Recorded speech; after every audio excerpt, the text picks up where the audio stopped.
Coucou et bienvenue dans un nouvel épisode du podcast by Joy. J'espère que tu vas bien. Et aujourd'hui, on va traiter un nouveau sujet qui sont les coulisses du mannequinat et ses petits secrets.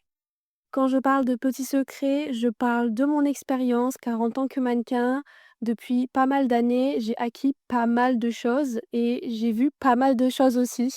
Donc si mon expérience peut t'aider à débuter dans le mannequinat, ça sera avec plaisir. Donc pour commencer, le milieu du mannequinat vient du milieu artistique, donc c'est un univers assez mystérieux en général qui regroupe acteurs, DJ, chanteurs et j'en passe, mais c'est tout autant fascinant quand c'est méconnu par le public, mais surtout méconnu par les débutants du métier, donc là les débutants dans le mannequinat. Donc si vous souhaitez débuter dans ce monde du mannequinat ou tout simplement savoir ce qui se cache derrière l'objectif, alors cet épisode est fait pour toi, alors je te laisse écouter la suite. Dans cet épisode, on va parler du démarrage dans le mannequinat, des plusieurs défis à surmonter, les qualités à obtenir et à avoir, mais aussi les conseils pour que tu puisses débuter, toi, en tant que mannequin. Pour commencer, le monde du mannequinat est en réalité bien différent de ce que tu peux penser. Il faut sortir totalement du cliché du métier à paillettes en gros guillemets, car c'est bien plus que des shootings et des podiums. C'est tout d'abord un métier de passion et d'envie, mais aussi de persévérance. En général, quand je parle du mannequinat, beaucoup de gens pensent que c'est un métier hyper simple, hyper facile, car nous-mêmes, en tant que mannequins, on fait peut-être l'erreur de montrer que le positif et la facilité du métier, c'est-à-dire quand on obtient le job. Mais avant d'obtenir ce job, on passe sûrement et souvent 6 mois à passer des castings et avoir 1001 refus avant d'avoir un oui, on te veut. Mais comme j'ai toujours dit, dans tout métier, il y a du positif comme du négatif pour chacun et chacune. C'est à vous et à vous seul de vous adapter à cela. Mais parlons quand même de ce côté hyper invisible qu'il y a dans le métier, en général dans les métiers artistiques, mais pour le mannequinat, quelque chose que tu ne peux pas voir si tu n'es pas dans les backstage, comme on dit dans le métier. Car en tant que mannequin, ça nous demande énormément d'efforts au quotidien et on nous demande aussi énormément de discipline, de persévérance face aux refus, mais aussi beaucoup de courage pour ne pas abandonner tout simplement devant le premier non, le premier refus ou le premier jugement. Parce que aussi, c'est avoir la tête sur les épaules et avoir un maximum confiance en soi. Car je rappelle, notre métier a beau être un métier d'image, c'est surtout un métier de passion et d'envie de découvrir tout le temps de nouvelles choses. Parce qu'en réalité, ce métier, il n'y a jamais de routine, il n'y a jamais de 8h, 17h, c'est toujours des 4 heures, 5 heures, ça peut être 1 heure de travail, ça peut être 5 heures de travail, comme ça peut être 8 heures, comme ça peut être 12 heures de travail non-stop, en fonction des pays, si tu travailles à l'étranger ou si tu travailles en Europe. Vous allez me dire que je suis bien gentille à vous parler de tout ça, mais comment on fait pour se faire connaître dans le milieu du mannequinat? Et en réalité, il faut être motivé au maximum. Voilà, pour démarrer, il faut vraiment être motivé car les premières étapes, déjà, ça consiste à créer ton book, tes polas.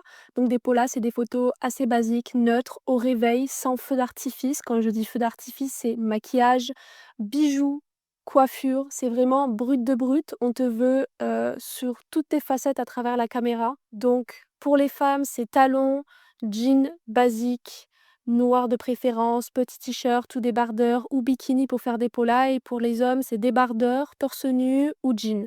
Franchement, très simple. Mais on veut que à travers la caméra, toutes vos personnalités reflètent. On est bien d'accord que c'est pas des photos de vacances ou de selfies avec son chien, hein. Donc on veut des photos professionnelles qui montrent différentes facettes de vous. Et je rectifie, tu n'as pas besoin forcément d'un photographe professionnel pour débuter et te lancer dans le mannequinat. Si tu as l'opportunité et surtout l'argent pour pouvoir le faire, n'hésite pas parce que ça te donnera une expérience extraordinaire. Le photographe t'apprendra à faire tes premières poses, tu prendras confiance devant l'appareil, tu seras beaucoup plus à l'aise quand ça arrivera à ton tour. Mais si tu n'as pas la possibilité de prendre un photographe professionnel, c'est pas grave. Tu fais ça avec ton téléphone. Moi, des fois, j'envoie des polas, je les prends avec mon téléphone. Ça ne change rien. Du moment où tu as une jolie luminosité naturelle, c'est vraiment tout ce qui compte. Il faut que tu sois toi-même et c'est le plus important. Alors, une fois que tu as créé ton book, tes polas, il faudra bien sûr l'envoyer ou le diffuser. Donc, si vous connaissez des gens dans le métier, n'hésitez pas à leur partager. Si vous avez une agence mère ou si vous souhaitez avoir une agence mère, n'hésitez pas à leur envoyer votre candidature ou même aux agences, c'est vraiment très bénéfique. Vous pouvez construire un Instagram avec vos photos parce qu'à l'heure d'aujourd'hui, en 2025 et depuis plusieurs années maintenant, les réseaux sociaux sont vraiment un atout dans le monde artistique, mais dans tout métier en général. Donc on peut te repérer à travers les réseaux sociaux et ça peut être que bénéfique pour toi. Et si tu as déjà un petit book et cetera, ça facilitera vraiment, vraiment la mise en avant par rapport aux agences. En tout cas, tu trouveras toujours une agence qui cherchera de nouvelles faces, comme on dit dans le métier, a new face. Donc ne t'inquiète pas, car la mode change, les années changent et il y a pas de problème. Surtout n'abandonnez pas face au premier refus que vous allez recevoir. En général, le secteur du mannequinat est un secteur où la compétition est assez forte et le rejet fait partie du jeu, sincèrement. Ça fait réellement partie du jeu et vous verrez, avec le temps, vous vous y habituerez et ça sera vraiment très routinier, quoi. Je vais vous donner un exemple sur ma première expérience. Mes premières Fashion Week, tous les castings que j'ai faits, je ne les ai pas eus. Et à chaque fois, on me disait parce que j'étais ou pas assez grande ou pas assez, entre guillemets, «formée», mais je pense que je n'étais pas assez tonique et j'en passe. Puis j'ai compris que c'est à ce moment-là que je devais m'améliorer et surtout pas sombrer dans: «Oui, mais je vais jamais être prise. Oui, mais nanani». En tout cas, ne pas me décourager. Alors, je me suis mise au sport, j'ai amélioré ma marche, j'ai amélioré mes poses, j'ai tout amélioré au maximum. L'année d'après, j'ai fait tous les castings de Fashion Week, j'ai été prise. Et depuis, je fais à peu près, toutes les Fashion Week ou en tout cas, je fais quelques marques et c'est hyper sympa. Je fais des marques asiatiques, franchement j'adore travailler avec les asiates, c'est vraiment des personnes vraiment extraordinaires. J'ai créé mon petit réseau autour de tout ça.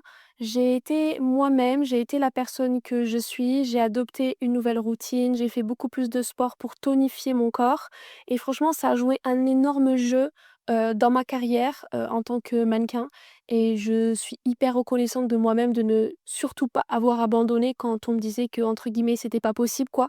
Mais ça sera constamment ça dans ton métier donc c'est à ce moment-là qu'il faut que tu te donnes la force de t'améliorer, mais vraiment genre.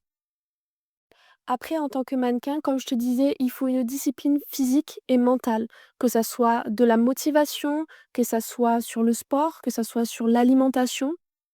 Il faut savoir que dans le mannequinat, malgré tout, il y a des standards physiques qui sont plus ou moins fixes en fonction des années. Par exemple, l'année dernière, tu ne correspondais pas, mais cette année, tu corresponds totalement aux standards. Mais en fait, c'est les standards qui ont changé, c'est pas à toi à changer, entre guillemets. C'est vraiment, j'appelle ça un métier d'adaptation. Tu dois constamment t'adapter à tout ce qui se passe et c'est pas plus mal parce que ça t'aide vraiment, à prendre du recul sur plein de choses aussi dans la vie de tous les jours.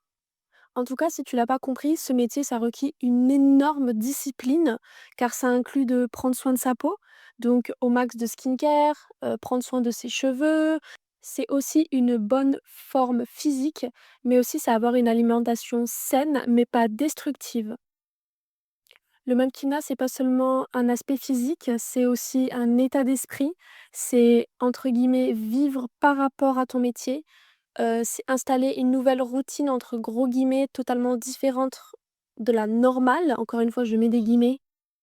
En tout cas, la première qualité à avoir en tant que mannequin, c'est avoir confiance en soi et la tête sur les épaules.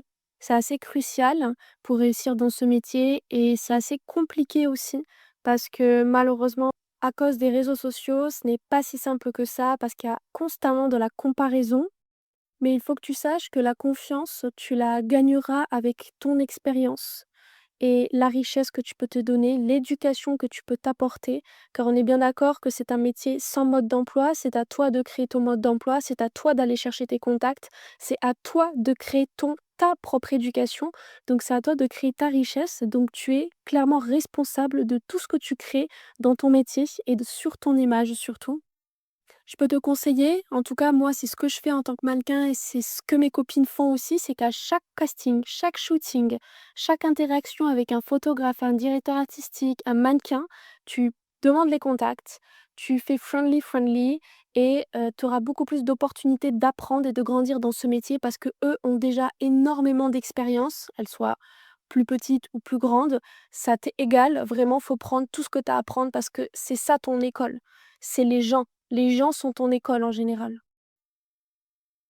Maintenant, je vais te donner quelques conseils pratiques pour éviter certaines erreurs qui sont courantes, que j'ai moi-même faites quand j'étais plus jeune en tant que mannequin. Si tu veux débuter dans le mannequinat, c'est vraiment des petits tips vraiment à noter parce que c'est hyper important. Le premier tip, c'est comme je te parlais tout juste avant, précédemment, c'est ne surtout pas sous-estimer l'importance du réseau. Tu le sais déjà maintenant que le mannequinat n'est pas qu'une question d'apparence, c'est un milieu vraiment où tu peux te former et où les relations te forment, donc ça compte énormément pour ton processus et pour ta carrière.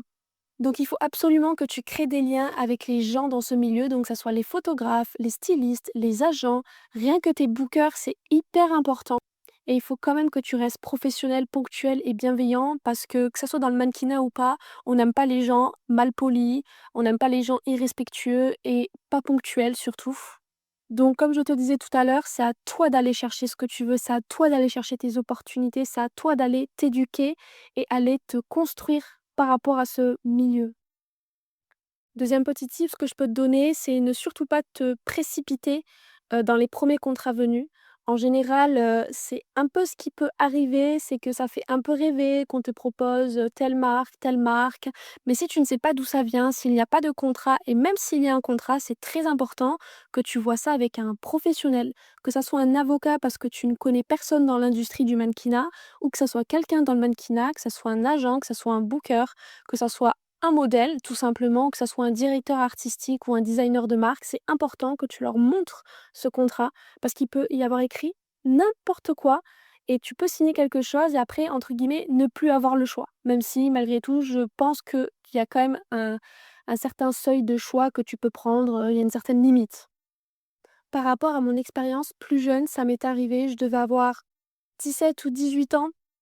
J'ai reçu un mail, de mon ancienne bookeuse, de mon ancienne agence pour vous dire et dans ce mail, elle disait, «Coucou chérie», enfin vraiment, les arnaqueurs, prend exactement toutes les intonations, tous les mots, comme s'ils avaient étudié ça pendant des heures et des heures. En vérité, c'est hyper flippant, hein, je vais pas te mentir. Et dans ce mail, il me disait en réalité, «Coucou chérie, est-ce que tu peux m'envoyer des photos de toi en collant, parce qu'il y a un casting, Yves Saint Laurent, nanani nanana». Malgré le fait que j'étais entourée, j'étais quand même hyper naïve parce que je ne connaissais entre guillemets «rien du métier», en tout cas, ce côté. Et en fait, j'ai envoyé des photos, en collant. Bien sûr, j'étais avec, un short et cetera. Il y avait rien de néfaste pour moi, on est bien d'accord. C'est comme si, c'était une photo, de casting, quoi. Mais après l'avoir dit à des gens de l'industrie, parce que ça, je l'ai fait après, ça m'a mis un contre-coup parce que je me suis dit: «Comment j'ai pu être aussi bête?» Vraiment, comment j'ai pu être aussi bête alors que je comprenais et que je savais le fonctionnement? Mais en fait, tu es tellement aveuglé par les paillettes quand tu débutes, que tu ne vois pas réellement, les mauvais côtés et les mauvaises personnes dans ce milieu. Quand je dis mauvaises personnes, je parle d'arnaque. Donc ça peut t'arriver sur Instagram. Il y a plein de jeunes filles qui m'ont écrit aussi par rapport à ça, dû à mon TikTok. Parce que je parle beaucoup du mannequinat et ça me permet aussi, d'avoir une ouverture d'esprit totalement différente et j'ai, beaucoup de gens qui m'ont écrit que ça leur est arrivé même, physiquement. Donc je t'incite à consulter un professionnel, parce que c'est hyper important de te protéger psychologiquement et physiquement déjà. Troisième petit conseil, prépare-toi à persévérer. Donc, comme c'est dans le milieu artistique, il y a forcément des hauts et des bas. Tu es en général indépendante. Donc, ne sois pas trop déçue par les premiers refus. C'est une étape totalement normale qui fait partie du monde artistique, mais aussi qui fait partie du monde du mannequinat. En tout cas, le plus important, c'est que tu restes motivée, que tu continues de travailler sur ton profil, ton image et les compétences que tu peux ressortir et que tu peux donner surtout. Et dernier petit tips, c'est les réseaux sociaux. À l'heure d'aujourd'hui, en 2025 et depuis quelques années et dans le futur, je pense que ça augmentera de plus en plus cette importance d'image. Les réseaux sociaux sont comme ton CV, surtout dans un milieu artistique, hein, on est bien d'accord. Les photos que tu postes, les vidéos que tu postes, les stories que tu postes sont toutes importantes à réfléchir. C'est pas à laisser de côté, quoi. Par exemple, je prends un exemple bête, tu te postes, bourré, mais que tu trouves ça cool parce que, beh, tu es jeune et cetera et ce qui est totalement normal, on est bien d'accord. Un jeune qui ne fait pas du mannequinat, c'est totalement OK, mais tu fais du mannequinat, tu montres et tu promouvois une marque quand tu travailles avec eux, ça serait mauvais que, entre guillemets, tu sois mise dans une catégorie parce que tu as fait juste une story, parce que tu étais un peu, bourrée et que tu voulais juste profiter de ta jeunesse, mais peut-être que la marque ou, ton agence n'apprécie pas ça, même si parfois je pense qu'il y a pas forcément, de problème, mais ton image est hyper importante en général. Il faut vraiment que tu surveilles comment tu te comportes avec les autres. Il faut vraiment énormément de professionnalisme, c'est hyper important. Comme on en parle, on vient en professionnalisme, donc c'est entre guillemets «le dernier point que je vais aborder» et son importance aussi au sein du mannequinat et au sein de ton image. Quand tu es mannequin, tu es forcément créateur ou créatrice d'image à travers tes réseaux sociaux. Donc la façon dont tu te comportes, ton attitude sur les shootings ou sur les défilés, l'interaction avec les équipes, tout a son importance. Par exemple, un ami à toi te prend en photo un peu bourré, un peu à ton insu, un peu ailleurs quoi, on va dire. C'est très important que tu fasses attention à que ça soit pas, entre guillemets, «divulgué» néfastement, que ça te porte pas préjudice sur tes futurs contrats parce qu'encore une fois, ton image est importante, que ça soit en réalité ou en virtuel. Parce que malheureusement, les réseaux sont pas toujours utilisés de la bonne manière. Donc, imaginons, il se passe quelque chose en public et que quelqu'un, filme ça et le met sur les réseaux sociaux et qu'après on fait un lien sur toi. Enfin, ça peut aller très, très loin et je parle de ça en tant que mannequin, mais aussi, ça joue aussi pour les influenceurs, pour le monde artistique. Donc c'est hyper important que ton image soit toujours soignée et toujours, jolie. Il faut rester extrêmement professionnel et ça favorisera clairement tes chances d'attirer des opportunités beaucoup plus intéressantes et de te faire remarquer, par des agences ou des clients potentiels, parce qu'on voit, que tu as une jolie image, tout en restant toi-même, on est bien d'accord? Il ne faut pas t'inventer une image, il faut que ça soit toi, tout en restant safe et tout en restant neutre face à tout ça.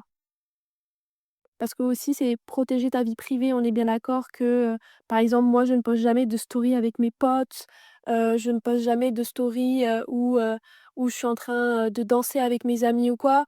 Parce que, ce genre de choses, j'ai pas envie de les partager. J'ai pas envie que les marques voient ça aussi. Parce que en fait, ça n déjà, ça ne les regarde pas et de 2 c'est des moments qui me sont chers. Donc c'est des moments et des vidéos et des photos que je garde totalement pour moi et c'est totalement logique et nécessaire pour toi aussi, de te créer des moments et des souvenirs que tu gardes pour toi. C'est ton jardin secret. Il faut savoir diviser le pro du perso et c'est des choses qui se font avec le temps et avec l'expérience. En tout cas, moi, je sais que je fais toujours attention à comment je me comporte, même si je suis chez moi, même si je suis avec mes amis, même si je suis dans le sud avec mes amis parce que de base je suis du sud, vraiment je fais toujours attention et je pense qu'inconsciemment mes amis le savent aussi, et font quand même attention parce qu'on me filme pas souvent ou on me filme hyper rarement. Peut-être parce que c'est pas par envie, on est bien d'accord, mais je sais que peut-être, ça a un impact aussi, sur ma manière, sur mon métier. Mon métier a peut-être un impact aussi sur la manière dont il se comporte, je ne sais pas. Mais en tout cas, merci les copains. Pour conclure cet épisode des coulisses du mannequinat entre guillemets «pour les débutants», tu sais maintenant que ce n'est pas seulement une question de beauté extérieure, mais aussi de beauté intérieure. Il existe beaucoup de discipline, il faut de la résilience et aussi beaucoup de passion. Alors si tu es déterminé à faire carrière dans le mannequinat et que tu veux garder en tête que chaque étape est un défi et aussi une occasion pour apprendre, t'éduquer, t'enrichir, alors n'hésite pas à te lancer et tout simplement, go meuf! Genre go, genre qu'est-ce que tu. Si tu as d'autres questions sur le mannequinat ou tu voudrais t'orienter dans le mannequinat pour débuter, n'hésite pas à me contacter sur mon Instagram ou bien sur mon TikTok. Je parle déjà un peu de mes expériences en tant que mannequin grâce à mon TikTok. N'hésite pas, ça sera en bio de ce podcast. Donc merci d'avoir écouté cet épisode. J'espère que il vous a plu, j'espère que vous avez aimé. N'hésitez pas à vous abonner, à laisser un commentaire et à partager cet épisode autour de toi, bien sûr, parce que c'est comme ça aussi que je m'enrichis et on se retrouve très bientôt pour un nouvel épisode. Gros bisous!